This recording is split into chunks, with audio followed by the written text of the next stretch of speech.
Здравейте, всички фенове на War Thunder, потребители на моя канал. Днес ще разгледаме Panzer 4G, най-новата придобивка за сега. И малка стъпка към Panzer 5D. Пантерата. Купил съм си тигъра, но за сега ще си доставя удоволствието да играя с G. Panzer G. Както виждате, обстрелваме с 122. Не го оцелваме.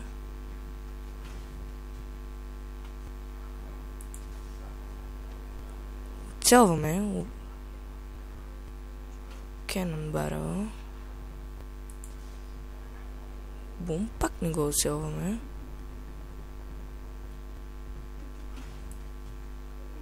Бум. Critical hit. Kill assist. Някой го уби. Нищо.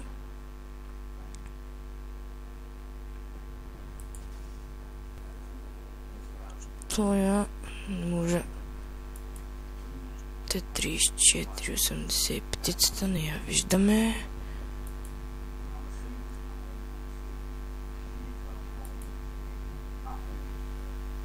Този се скри, в момента тръгваме напред.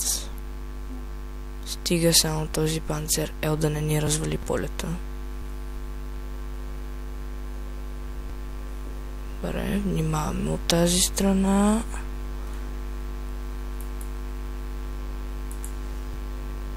Оцелваме го. Странно, че не го запалваме.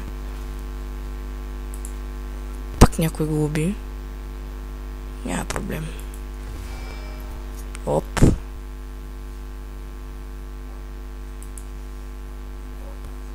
Пробиваме, както виждате, с особена лекота. В момента обстрелваме КВ-2 и не го пробиваме в гънмантлета. Critical hit. КВ-2 ме оцели, но не ме проби. Не може да бъде. А ние крайно време да превземем тази А зона, защото ако продължи толкова зле, ще се наложи да загубим, което не ми се иска. Kill assist пак. Както виждате, но радиото не е най-точното на света. Оп. И лошото е, че нямаме партс. Няма как да си оправиме. Танк.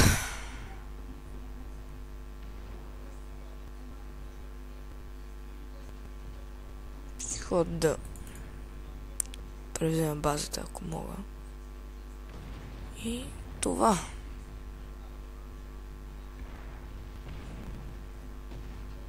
Как ми трябваше тук уродие. Ама за съжаление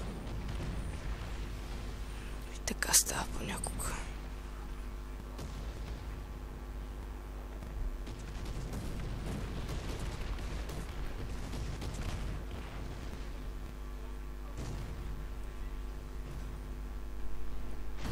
Да, както виждате, тигъра ни убива. Къде? Естествено, с това 88 милиметрово оръдие направо ни пръска. Сега, почваме с моя тигър. Да видим какво ще направим.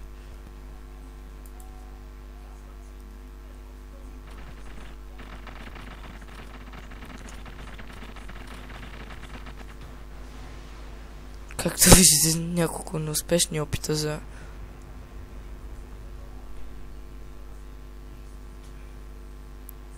за рамване на самолет.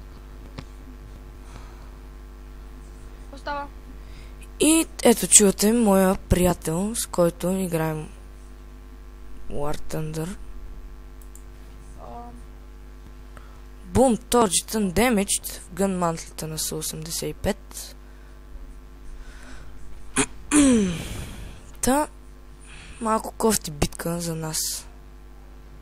Защото нашия тим бива спрян от добри снайперисти в котовинката, така да се нарече. И не можем да достигнем до базата. Ето в този момент, както аз коментирам гадното положение, почваме да капчурваме базата. Танкова ли играш, пичи? Йоп. С тигърчето. Играя с тригъра. Според мен. Така да го нареча. Един от най-добрите танкове през войната. Тази Су-85-ца, дали ще можем да пробием този костелив орех и закъснял изстрел, но оцелваме куполчето на командира, но естествено никакъв демидж вътре в танка. Сега ще направя ревю на Panzer петицата, Panzer G, но така и на Tiger Beast, Tiger One. Идвам при то пичите 3485, който явно се опитва да снайперира по фланга на враговете ни. Ето я 85-цата. Пак нищо. Оп, защо стрелях? Този J1 е такава сочна примамка. Но ще се скрие, за съжаление.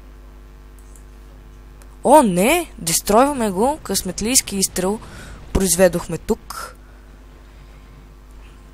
В момента ни ръшват някакви много умрели танкове. Бам! Още един дестройт. Както виждате, това 88 мм оръдие е невероятно. Макар че досега нито едно добро. Само ни тръгват някакви смотани танкове. Аз искам една сочно убийство. Сочно. Но за жалост, както виждате, почват да ни превземат базата. Този КВ One Shot Destroyed. Ето това е демонстрация колко е добро оръдието. Но за съжаление страничната броня на Тигър е никаква. Никаква. Вражески Тигър гледа към нас. Изстрел. Както виждате в долния плейт, той е най-големия weak spot на Тигъра.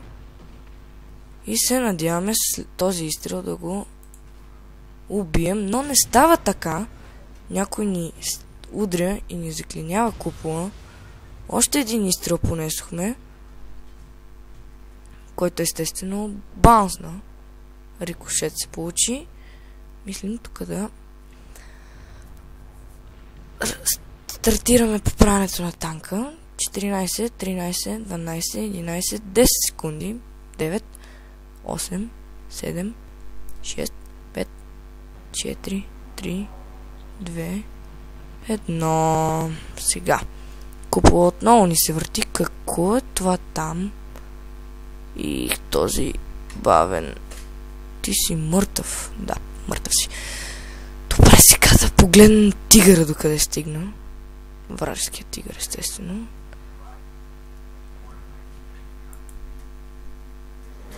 О, не, Gun Depression не достига. Подба Kill Assist. Добре.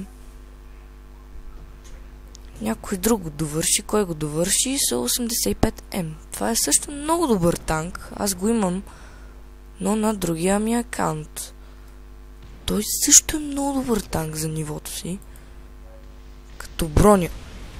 И виждате, тук бивам бомбардиран от вражеските самолети.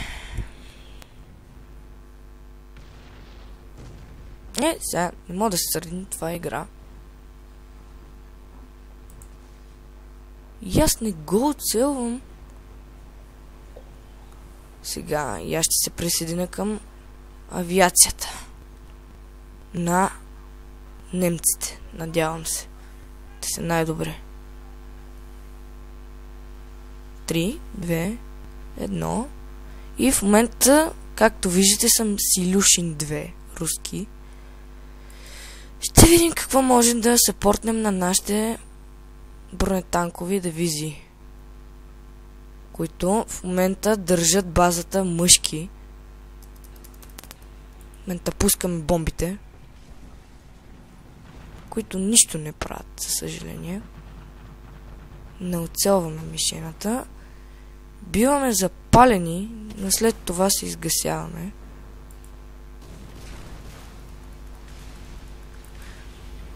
Взехме един, но за съжаление биваме свалени от така наречените съжалявам, малко съм болен. За съжаление сваляме от противосамолетни,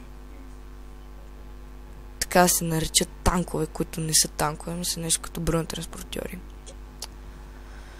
Държиме базата и ако продължава така, ще спечелим. Но да се надяваме, че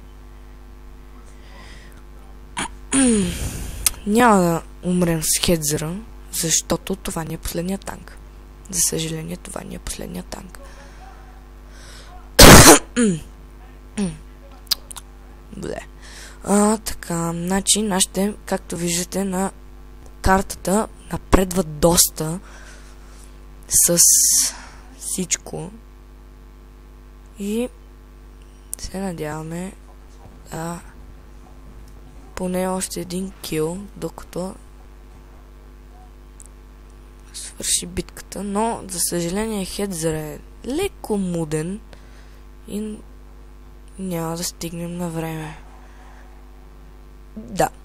И това беше победата. Сега отиваме към ревюто. Ти тук ли си, бе? Не, нямате. Добре, значи. Както ви... добре, тук си. Тук си. Да не пречам. Не, аз не пречиш, аз още записвам, само да направя ревюто на танкове, на Тигъра. И навиждате, на 5-то място съм от отбора, с 4 кила, 23 000, това е добре. Нямам премиум. За сега, добре. Значи, първо, няма да правим ревю на Тигъра, ще има време и за това. Значи, както виждате, Panzer 4 е слабичък танк. Както виждате, тук трансмисията е покрита с 80 мм броня с 14 градусов наклон, но пази също и 15 мм вериги.